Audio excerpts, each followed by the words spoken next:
بسم اللہ الرحمن الرحیم۔ السلام علیکم ڈیئر اسٹوڈنٹس۔ آج جو چیز ہم پڑھیں گے وہ ہے قواعد و انشاء، جو کہ گرامر کا حصہ ہے، اور ابھی ہم باقاعدہ کلاس کا آغاز کرتے ہیں۔ آپ نے یہ لفظ سنا باقاعدہ، جو میں نے ابھی استعمال کیا، یا آپ نے سنا ہوگا کہیں کہ کوئی قاعدہ قانون، آپ کہیں جاتے ہو کوئی ایسی جگہ، جیسے فرض کریں میں پی ایم ہاؤس جانا چاہتی ہوں تو اس کے لیے کوئی قاعدہ قانون ہوگا نا۔ ایسے تو نہیں کہ میں ایسے ہی جا سکتی ہوں جیسے میں اپنے گھر آتی ہوں، یا کہیں اور ہمیں جانا ہو، کچھ ادارے ہیں، کچھ جگہ ہیں جہاں جانے کے کچھ اصول ہوتے ہیں، کوئی قاعدہ قانون ہوتا ہے، ٹھیک ہے۔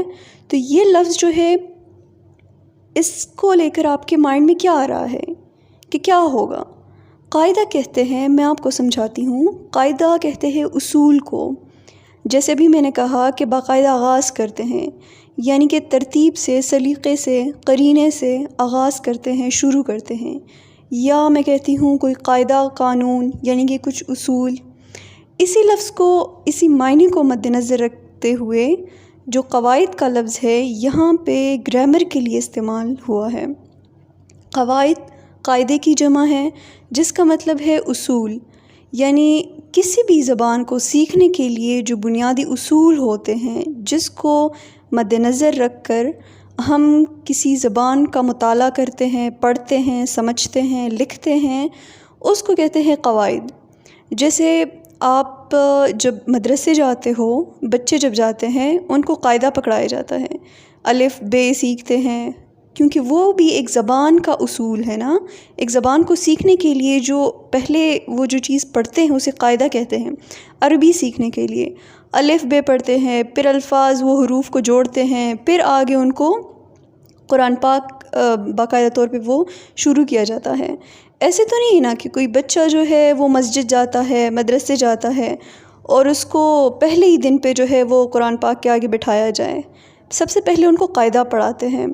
تو کسی بھی زبان کو سیکھنے کے لیے جو ہے اس کا قاعدہ پڑھنا، اس کے قاعدے کا مطالعہ کرنا لازمی ہے، ٹھیک ہے۔ یہاں پہ قواعد کی سمجھ آپ کو آ گئی۔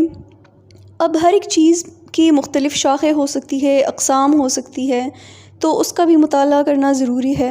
اب قواعد کے ہمارے پاس دو شاخیں ہیں، ٹھیک ہے۔ ایک کا نام ہے صرف، ایک کا نام ہے نحو۔ بعض لوگ نحو بولتے ہیں، بعض لوگ نحو ادا کرتے ہیں اس لفظ کو۔ اس کی جو ادائیگی ہے وہ ہے نحو، صرف اور نحو، ٹھیک ہے۔ تو قواعد کی ہمارے پاس دو اقسام ہیں، ایک صرف، ایک نحو۔ ابھی میں آپ کو بتاؤں گی کہ ان دونوں کو الگ الگ کیوں کیا ہے، یہ کسی ایک ہی قسم میں جو ہے یہ ساری چیز شامل کیوں نہیں ہوئی، یہ دو قسمیں کیوں ہیں۔ تو اس کو سمجھنے کے لیے میں آپ کو صرف کے حوالے سے تھوڑا بتاتی ہوں۔ صرف کے حوالے سے میں آپ کو ہنٹ دے رہی ہوں، مائنڈ میں یہ رکھیں کہ جو صرف لفظ ہے اس میں فے کا استعمال ہے، صاد رے فے، اور جو لفظ ہے اس میں بھی فے ہے، یعنی لام فے زوے لفظ۔ تو آپ نے ذہن میں یہ رکھنا ہے کہ لفظ کے حوالے سے جو بھی بات ہوتی ہے، یعنی اگر لفظ کی بناوٹ پہ بات ہو، لفظ مذکر ہے یا مؤنث ہے، یہ کہاں سے آیا ہے، کس زبان سے آیا ہے، ٹھیک ہے، لفظ کے حوالے سے جو بھی بات ہوتی ہے وہ علم صرف ہے، وہ صرف کے زمرے میں آتی ہے، ٹھیک ہے۔ اور جو لفظ کے علاوہ جو پھر جملے کی بات ہوتی ہے، یعنی جملہ کس طرح بنتا ہے، جملے کی ساخت، بناوٹ، جملے میں کون سا لفظ کہاں آتا ہے، کون سا لفظ شروع میں نہیں ہونا چاہیے، کون سا لفظ آخر میں ہونا چاہیے، جملے کے حوالے سے جتنی بھی بات ہے، جتنی بھی بحث ہوتی ہے وہ نحو کے حوالے سے ہوتی ہے، ٹھیک ہے۔ صرف جو ہے وہ لفظ پہ بات کرتا ہے، اور نحو جو ہے وہ جملے کی ساخت یا بناوٹ پہ۔ اب اس کے آگے میں آپ کو بتاتی ہوں کہ لفظ کی ہمارے پاس قسمیں کتنی ہیں۔ لفظ کی ہمارے پاس دو اقسام ہیں، دو قسمیں ہیں، ایک کو کہتے ہیں کلمہ، ایک کو کہتے ہیں محمل۔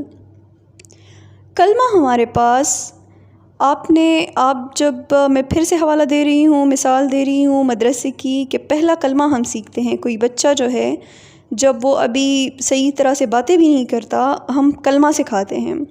بامانی لفظ، بامانی چیز کو کہتے ہیں، بامانی اگر کوئی عبارت ہو، کوئی فقرہ ہو، اسے کہتے ہیں کلمہ۔ یہاں پہ لفظ کی قسم ہے، لفظ کی قسم کے حوالے سے اگر ہم پڑھیں گے تو کلمے سے مراد وہ الفاظ ہے جس کے کوئی معنی ہو، جو بامعنی ہو، ٹھیک ہے۔ جیسے میں مثال دیتی ہوں کہ ایک لفظ ہے میز، کرسی، دروازہ۔ اب کرسی، اگر میں کوئی یہ کرسی لفظ ادا کیا میں نے، تو آپ کے ذہن میں فوراً کرسی آ گئی کہ ہاں ایک چیز ہے جس پہ بیٹھتے ہیں، جو دفاتر وغیرہ میں ہوتی ہے، جو کمرے میں ہوتی ہے، ایک ایسی چیز لکڑی سے بنتی ہے وغیرہ وغیرہ۔ معنی دے رہا ہے نا یہ لفظ۔ اب میں کہتی ہوں کوئی ایسا لفظ جو مستمل ہی نہیں ہے، تو وہ جو ہے ہمارے پاس مہمل ہے۔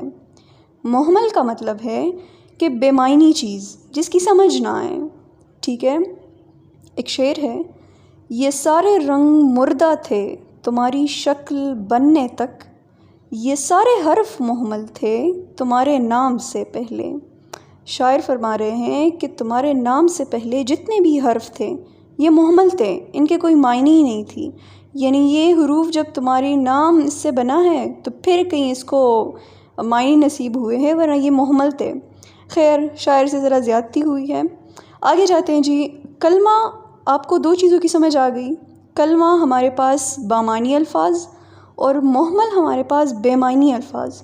جیسے ہم اکثر کہتے ہیں کھانا وانا تیار ہے، تو اب کھانا جو ہے وہ معنی رکھتا ہے، اس کی معنی ہم سمجھ رہے ہیں کہ کھانا کس کو کہتے ہیں، لیکن یہ جو کھانے کے ساتھ ہم نے وانا بتایا، کھانا وانا، تو وانا کی کوئی معنی نہیں ہے، یہ مہمل لفظ ہے، لیکن جملے میں ہم نے استعمال کیا ہے، ٹھیک ہے۔ پھر آگے کلمے کی قسمیں ہیں۔ سب سے پہلے آتے ہیں کلمے کی پہلی قسم جو اسم ہے۔ اسم کے حوالے سے میں آپ کو بتاؤں، آپ نے سنا ہوگا اسماء حسنی، آپ پڑھتے ہو، آپ کو زبانی یاد ہے، اللہ تعالیٰ کے 99 نام، ہم کہتے ہیں اسماء حسنی۔ یا جو کلمہ ہے، ہم جب بسم اللہ پڑھتے ہیں تو جو بسم اللہ میں جو با کے علاوہ ہے وہ ہے الف، سین اور میم۔ یہ ہے دراصل بسم اللہ، یعنی کہ اللہ کے نام سے۔ با کا مطلب ہے سے، ہم پڑھتے ہیں بسم اللہ یعنی شروع اللہ کے نام سے، اللہ کے نام سے، نام کا ذکر ہے نا، نام کا تذکرہ ہے۔ تو اسی کو لے کر اب آگے میں ایکسپلین کروں گی کہ اردو میں بھی اسم لفظ جو ہے وہ اسی معنی میں استعمال ہے کہ کسی بھی شخص، کسی بھی جگہ، کسی بھی چیز، کسی بھی کیفیت یا حالت کے نام کو اسم کہتے ہیں، ٹھیک ہے۔ جیسے اسلم کو انعام ملا۔ اب اسلم کیا ہے؟ ایک شخص ہے، اور یہاں پہ انعام بھی، بلکہ چیز کو کسی چیز کا نام ہے انعام، تو شخص اور چیز دونوں دو اسم یہاں پہ استعمال ہوئے ہیں۔ اب جیسے ہے کہ یہ میری چوڑی ہے، تو اب چوڑیاں ہیں، چوڑی ہے، ایک چیز ہے جو گول شکل میں ہوتی ہے، ہاتھ میں پہنی جاتی ہے، اس کا نام ہے چوڑی، تو یہ بھی ہے اسم۔ پھر ہے کہ رمیسہ میک اپ کر رہی ہے۔ اب رمیسہ جو ہے کسی شخص، کسی لڑکی کا نام ہے، تو یہ بھی اسم ہے۔ اب جیسے ایک اور مثال ہے، یاسین پب جی ہارا ہے۔ اب یاسین جو ہے وہ اسم ہے، پب جی ہار کے اس چینل کے آگے بیٹھا ہے اور کوئی راستہ ہی نہیں ہے اب۔ اچھا جی، آگے جاتے ہیں، فعل کی جانب آتے ہیں۔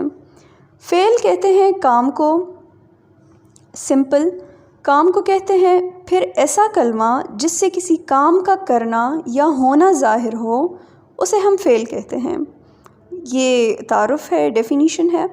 تو فعل جو ہے وہ کام کو کہتے ہیں، کام کوئی بھی ہو سکتا ہے، کوئی بھی کام ہو اس کو فعل کہیں گے۔ جیسے لکھنا، پڑھنا، سونا، جاگنا، دیکھنا، ٹھیک ہے۔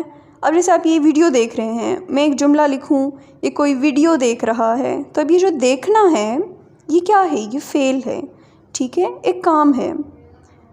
تو فعل کو میرے خیال سے مزید وضاحت کی اس کی ضرورت نہیں ہوگی۔ حرف کی جانب آتے ہیں۔ حرف جو ہے ایسا کلمہ جو نہ تو کسی کا نام ہو، نہ اس سے کوئی کام ظاہر ہو، یعنی کہ نہ اسم والی بات ہو اس میں، نہ فعل والی خصوصیت ہو، ٹھیک ہے، نہ تو کوئی نام ہو، نہ اس میں کوئی کام ہو، پھر اس کو ہم کہیں گے کہ یہ حرف ہے۔ یعنی اس کے علاوہ انسان کے منہ سے نکلنے والی ہر آواز کو ظاہر کرنے کے لیے جو علامات یا نشانیاں استعمال ہوتی ہیں وہ حرف کہلاتی ہے۔ حرف کی جمع حروف ہیں۔ جن حروف سے مل کر کوئی زبان بنتی ہے انہیں حروف تہجی کہتے ہیں۔ جو مثالیں میں نے دی انہی کو میں واپس دہراتی ہوں۔ جیسے ہے کہ رمیسہ میک اپ کر رہی ہے، تو رمیسہ تو اسم ہے، میک اپ کرنا جو ہے وہ فعل ہے، ایک کام ہے، لیکن یہ جو رہی ہے یہ کیا ہے؟ یہ پھر حرف ہے۔ جیسے ہے کہ آپ کا فون خراب ہو رہا ہے۔ اب آپ جو ہے یہ تو اسم نہیں ہے لیکن اسم کی ایک قسم ہے۔ اب کا لفظ جو ہے نہ تو اسم ہے نہ ہی فعل ہے، تو کا کیا ہے؟ یہ حرف ہے۔ آپ کا فون خراب ہو رہا ہے، ٹھیک ہے، یعنی اس میں کا، فون جو ہے وہ اسم ہے، خراب ہو رہا ہے، خراب ہونا کیا ہے؟ فعل ہے، جو ہے آخر میں، اور جو کا ہے یہ دونوں حروف ہیں۔ تو اب جیسے یہ ہے کہ آپ کا فون خراب ہو رہا ہے، اس میں آپ نے دیکھا کہ کا اور ہے جو ہے یہ حرف ہے۔ امید ہے کہ آپ کو سمجھ آ گئی ہوگی۔ میرا بھی فون خراب ہو رہا ہے۔ میری فون کی خرابی یہ ہے کہ میں سبسکرائب کلک کرتی ہوں تو وہ غائب ہو جاتا ہے۔ ہو سکتا ہے آپ کے فون میں بھی خرابی ہو، چیک کر لیجئے گا۔ اللہ حافظ، دعا میں یاد رکھیے گا۔